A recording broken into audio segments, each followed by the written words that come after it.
Saudara-saudara yang dikasihi Tuhan, tidak ada satupun manusia di muka bumi yang menyukai pertengkaran.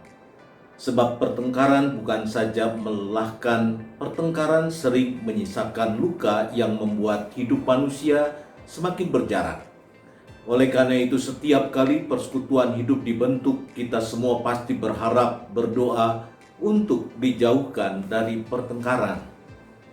Dalam mitologi Yunani dikenal seorang dewi yang selalu menimbulkan pertengkaran. Oleh karena pekerjaannya, pertengkaran kecil bisa menjadi besar dan mengakibatkan prahara dalam kehidupan manusia. Perang besar yang dikenal dengan Perang Troya berlangsung hampir 10 tahun dan menelan korban ribuan jiwa adalah sebuah perang yang bersumber dari ulahnya. Ulahnya sederhana saja.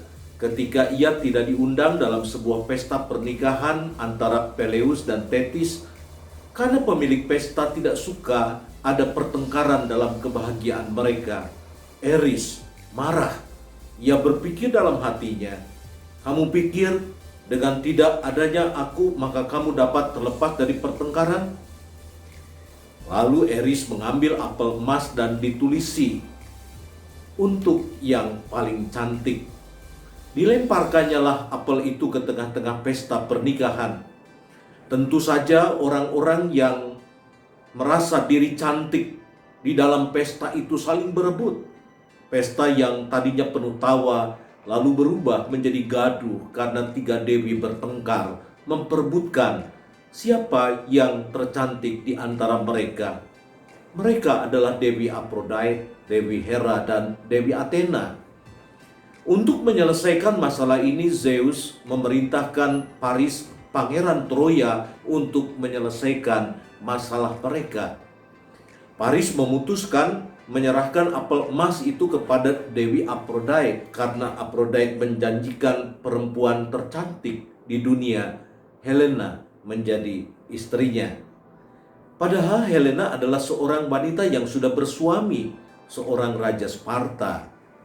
Tapi Eros, dewa cinta anak Aphrodite, sudah memanah hati Helena sehingga ia jatuh cinta kepada Paris dan mau dibawa lari ke Troya meninggalkan suaminya.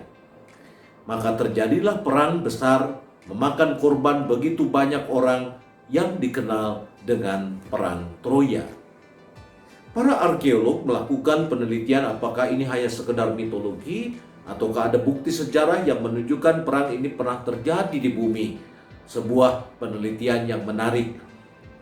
Tetapi sebuah mitologi bukan mau memberitahukan kepada kita tentang sebuah fakta, tapi mitologi mau memberitahukan kepada kita tentang sebuah pelajaran.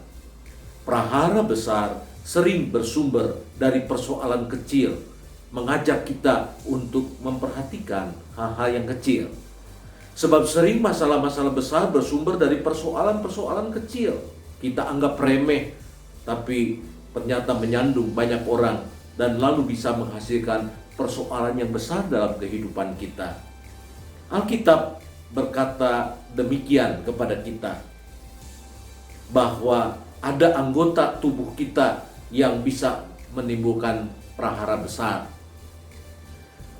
Demikian juga lidah, walaupun satu anggota kecil dari tubuh, namun dapat memegahkan perkara-perkara yang besar. Lihatlah betapa kecilnya api, tapi ia bisa membakar hutan yang besar. Yakobus 3 ayat yang kelima. Biarlah di masa pandemi ini, ketika interaksi bersama keluarga lebih sering, kita diajak untuk memperhatikan anggota tubuh kita yang kecil ini, yaitu lidah. Lidah kita bisa membangun, tetapi juga bisa menghancurkan. Lidah kita bisa memberikan semangat, tetapi bisa juga membuat kita menjadi putus asa. Gunakanlah lidah dengan baik. Biarlah dari lidah yang sama jangan keluar perkataan yang bertentangan. Gunakanlah lidah untuk memuji. Gunakanlah lidah untuk memberikan semangat. Dan jauhkan lidah kita dari mencela, apalagi menipu dan membodohi orang lain. Tuhan memberkati kita. Amin.